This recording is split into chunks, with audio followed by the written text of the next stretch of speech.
তোমরা সকলে কেমন আছো? আমি আশা করি তোমরা প্রত্যেকেই ভালো আছো। তো আমার শরীরটা একটু খারাপ চলার কারণে আমি তোমাদের সকলের সাথে লাস্ট দুদিন ধরে ব্লগ শেয়ার করতে পারছিলাম না, কারণ এতটাই শরীরটা খারাপ ছিল। আর তোমরা হয়তো আমার ভয়েস শুনেই এখনও বুঝতে পারছো। তো এখন আমি একটু বেটার আছি। তো চলো আজকে ব্লগটা তাহলে আমি শুরু করি। তো আজকে আমরা যাচ্ছি হচ্ছে জলিউড। তো চলেই এসছি আমরা। আমি রাস্তার অতটা ভিডিও আর ক্যাপচার করিনি। ফাইনালি এটা হচ্ছে জলিউডের মেন গেট। তো এখানে চলে এসছি আবার আমার 2 মায়ের সাথে আর আমার ছেলের সাথে। তো চলো এন্টার করি। আর আজ হচ্ছে সানডে। তো যেমন একটা শুনেছিলাম খুব হাইপ জায়গা, কিন্তু তেমন একটা কোনো লাইন দেখতে পাইনি। আরামসে টিকিট কেটে নিয়েছিলাম আমি। তো এখানে আমরা 3টে টিকিট কেটেছি। দিব্যাংশের টিকিট লাগেনি, কারণ ও 4-5 ফুটের ছোট, মানে ওর চেয়ে কম। তো এখানে টিকিটের প্রাইস তোমাদেরকে একটু বলে দিই। তো এখানে এখন প্রাইসেস হচ্ছে অ্যাডাল্টদের জন্য 1300 রুপিস করে, মানে 1299, আর বাচ্চাদের জন্য 999। আর যদি তুমি অ্যাডাল্টদের কথা বলছি, যদি তোমরা বাফেট অপশন নিয়ে তোমরা টিকিটটা কাটো তাহলে 1899 পড়বে। তো আমরা 3জনে বাফেট নিয়ে কেটে নিয়েছি একবারে, যেহেতু সারাদিন খাবো, মানে সারাদিন খাবো বলছি, সারাদিন থাকবো এখানেই। তো তাহলে খাওয়া দাওয়াটাও এখানেই করে নেব। তো এখানে যেতে যেতে এন্টার করার সময়তেই দেখলাম একটা ট্রির মধ্যে অনেক রকমের ক্যান্ডি ঝুলছিল। তো প্রথমে ভাবলাম সেখান থেকে স্টার্ট করি। তো দেখতেই পাচ্ছ এখানে আমি আর দিব্যাংশ বসে পড়েছি আগে দোলনার মধ্যে। তো ও তো খুবই এনজয় করছে।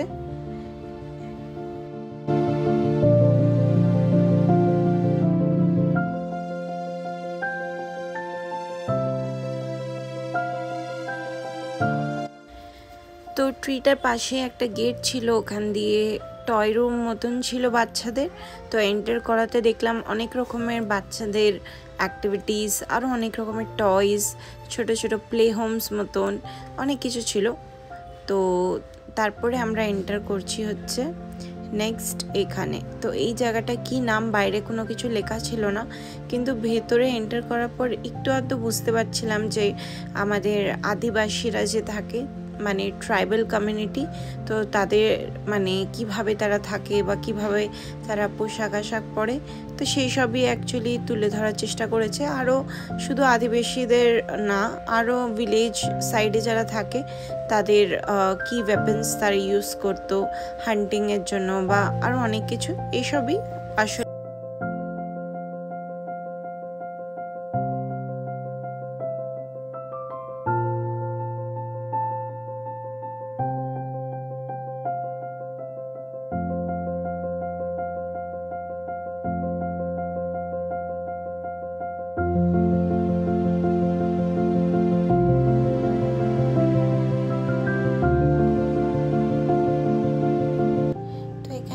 টুরে দেখার পর বাইরের দিকটা বেরোলাম।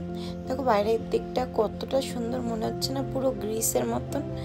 তো পুরো গ্রিসের মতনই মানে বিল্ডিংসগুলো আর যে স্কাল্পচার্সগুলো তৈরি করেছে সেগুলো পুরোপুরি অমনই লাগছে। তো এখানে একটা শপ ছিল, ওই শপে একটু এন্টার করলাম।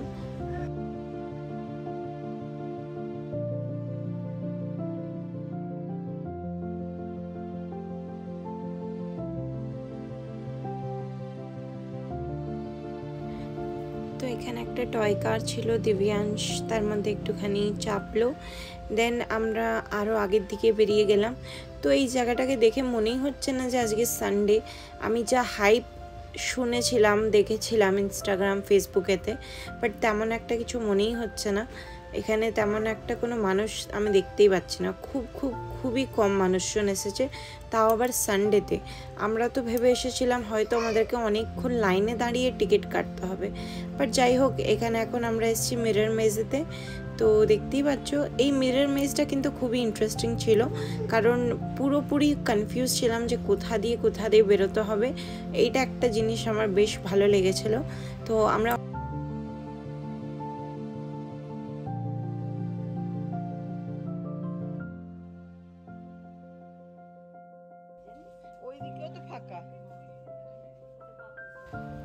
তো অনেকক্ষণ ঘুরপাক খাচ্ছিলাম। দেন আবার এক টাইম এমন চলে এসেছিলো যে আমরা ফ্রন্টের গেট থেকেই যেখান দিয়ে এন্টার করেছিলাম ওখান দিয়েই বেরিয়ে পড়ছিলাম, কিন্তু আবার আরও দেখলাম অনেকজন মানুষ ওখান দিয়ে ঢুকছিল।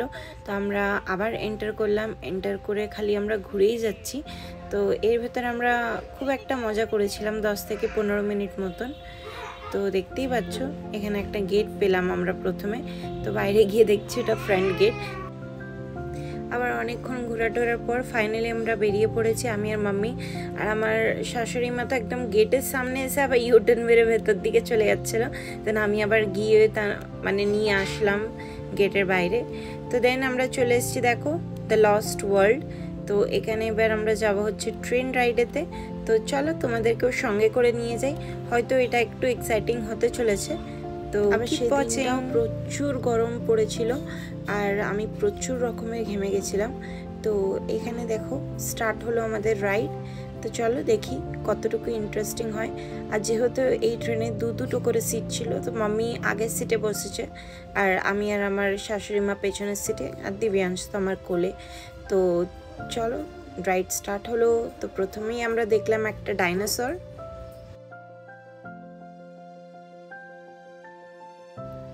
তো এই সব কিছুই তো যেগুলো তৈরি হয়েছে, যত রকমের ডাইনোসর আছে এখানে সব কিছুই রোবটিক, বাট এরা জাস্ট তাদের নেকটাকেই মুভমেন্ট করছে, বেশি কিছু মুভমেন্ট হচ্ছে না। আর সাইডে একটা স্পিকার লাগিয়ে দিয়েছিল, যেটা ক্লিয়ারলি বোঝা যাচ্ছিলো যে স্পিকার লাগিয়েছে। তো এই স্পিকার থেকেই ভয়েস বেরোচ্ছিল। আর দেখতেই পাচ্ছ আমার হালত, এতটাই গরম ছিল সেদিনে, কি বলবো। মানে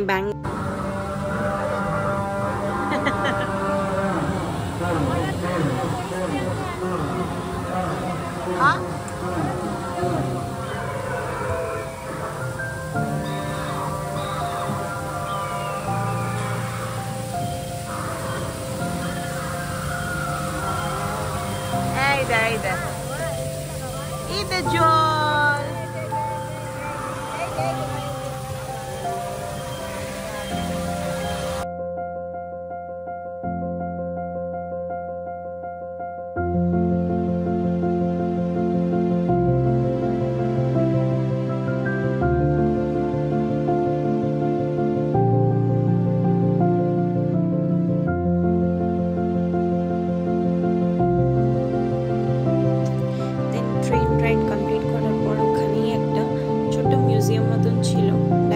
ব্যাপারে তো উপরেও ছিল একটা, নিচেও ছিল। তো এখানে দেখতেই পাচ্ছ একটা বড় ডাইনোসরের স্কেলেটন ছিল। তো দেন দেখতে দেখতে এখন বেঁচে গেছে 1:30 মতন। আর আমরা আমাদের বাফেট টাইম চুজ করেছিলাম হচ্ছে 12টা থেকে 3টে। তো তাই জন্য এখন আমরা পৌঁছে গেছি রয়্যাল কিচেন অফ ইন্ডিয়াতে। তো চলো বাফেট আমরা তোমাদের সাথে একটু শেয়ার করে দিই। তো দেখো এখানে প্রথমেই আছে ভেজ কাটলেট, তারপরে আরও রকমের ডাল সবজি, এখানে আছে noodles, veg manchurian, pulao, plain rice, rasam, ডাল, তারপরে রুটি, পায়েসম। দেন ওইদিকে আছে ননভেজ আইটেম যেমন চিকেন কারি অ্যান্ড বিরিয়ানি, তার সাথে রায়তা। আর এইদিকে আছে স্যালাড, পাপড়। তো এই হচ্ছে রয়্যাল কিচেনের সিটিং এরিয়া। এখানে অনেকগুলোই টেবিল চেয়ার্স আছে। তো কমফোর্টেবলি সবাই বসে খাওয়া দাওয়া করছে, যাদের বাফের টাইম 12 to 3। আর যারা যারা টিকিট কাটার সময় বাফে ইনক্লুড করে না, তারা পরেও ইনক্লুড করা যায়। রয়্যাল কিচেনের বাইরেই টিকিট কাউন্টার আছে, যেখান থেকে তারা টিকিট কেটে নিতে পারে।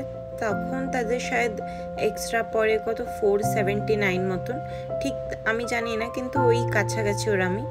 তো আমাদের খাওয়া দাওয়া হয়ে গেছে, তো আমরা এখন বসে আছি।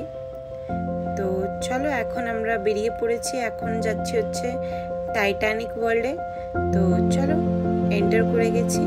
তো এখানে বাইরেটা তেমন একটা কাউকে দেখলাম না, জাস্ট একটা বড় জাহাজ দেখলাম যেটাকে ফ্রেম করা আছে। আর এখন এন্টার করছি হচ্ছে আমরা টাইটানিক ওয়ার্ল্ডে। তো এইটা হচ্ছে যেখানে আমরা যাচ্ছি, এটা হচ্ছে মেন কন্ট্রোল রুম যেটাকে বলা হয়। তো দেখতেই পাচ্ছ পুরো একদম কন্ট্রোল রুমের মতনই লাগছে। তো এখন যে পেন্টিংটা দেখছি সেটা হচ্ছে রোজের পেন্টিং। আর এগুলো হচ্ছে শিপের যে রুমগুলো, তো এটা শায়দ 3rd ক্লাস রুম, আর আগে আছে 2nd ক্লাস। এই যে এটা হচ্ছে 2nd ক্লাস রুম, আর এটা হচ্ছে জাস্ট লঞ্চ এরিয়া। তো টাইটানিক থেকে বেরোনোর পর আমরা চলে এসেছি ওয়াটার ওয়ার্ল্ডের কাছাকাছি। তো এখানে দেখতে পাচ্ছ অনেক রকমের অ্যাক্টিভিটিস আছে, যার মধ্যে একটাও আমরা করিনি, কারণ দেখেই যা ভয় লাগছিল। তো আমরা জাস্ট এই যে ঘোড়ার গাড়ি দেখতে পাচ্ছ, এইটাতে চাপিয়ে দিয়েছি দুজনকে, আর আমি আর আমার ছেলে বসেছি হচ্ছে একটা টি কাপের মধ্যে।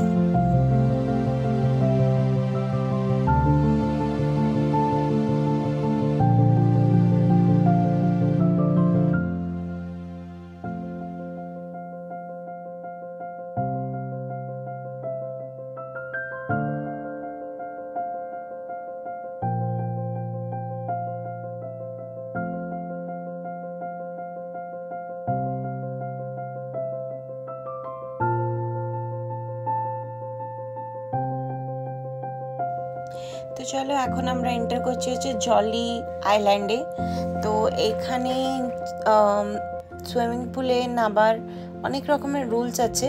তার মধ্যে হচ্ছে তোমাকে স্যাটিন বা তোমাকে লাইক্রা এইসব ক্লথ ওয়্যার করে আসতে হবে, কোনো রকমের কটন শাড়ি কুর্তিস এইসব পরে তারা নামতে দেবে না।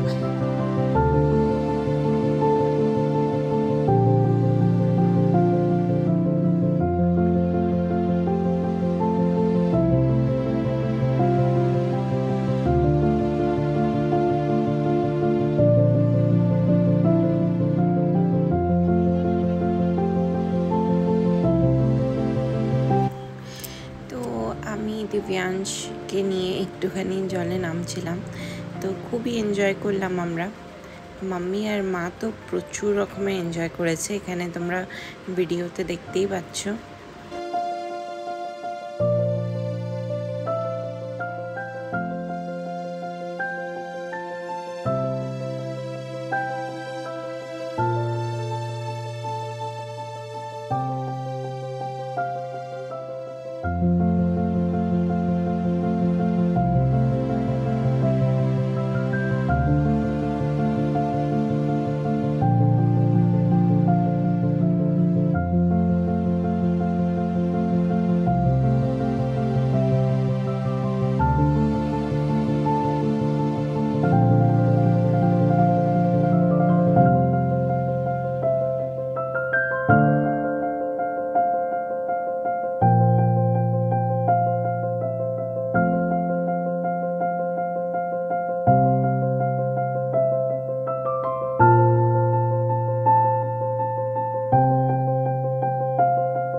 সবাই স্নান করার পর দেন ফ্রেশ হয়ে জামা কাপড় চেঞ্জ করেই আমরা চলে এসেছি জুবলি থিয়েটারে। তো এখানে অনেকক্ষণ ধরে অ্যানাউন্সমেন্ট করা হচ্ছিল যে ইন্ডিয়ান সিনেমা শো হবে, তো তারই জন্য সবাইকে ডাকা হচ্ছিল। তো আমরাও চলে আসলাম। দেখো এখানে সিটিং অ্যারেঞ্জমেন্টগুলো খুবই সুন্দর লাগছিল। তো আমরাও বসে পড়লাম আর অপেক্ষা করছি কখন স্টার্ট হবে।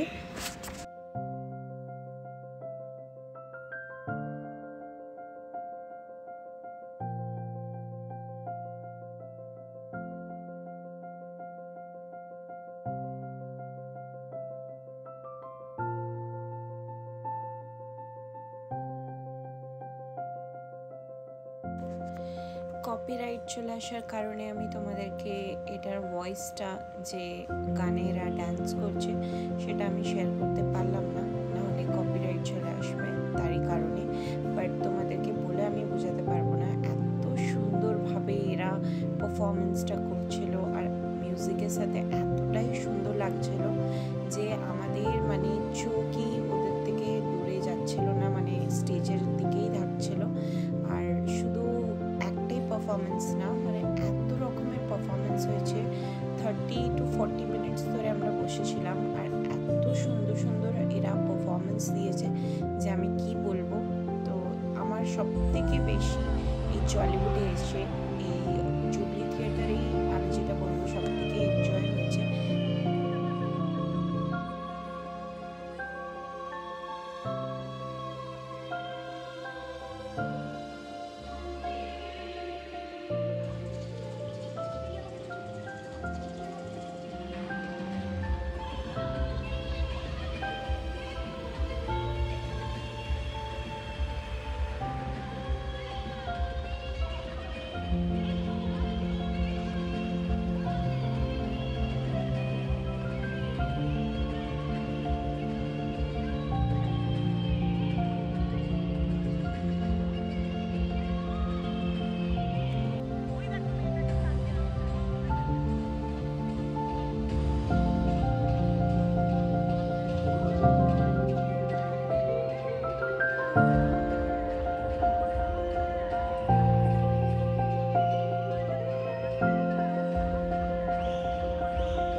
ব্লগটা তাহলে আমি এখানেই এন্ড করলাম।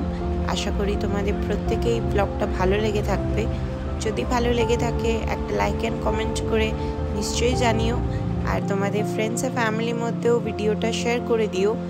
তো চলো আজকের জন্য এইটুকুই, আবার দেখা হবে খুবই শীঘ্রই নতুন একটা ব্লগের সাথে।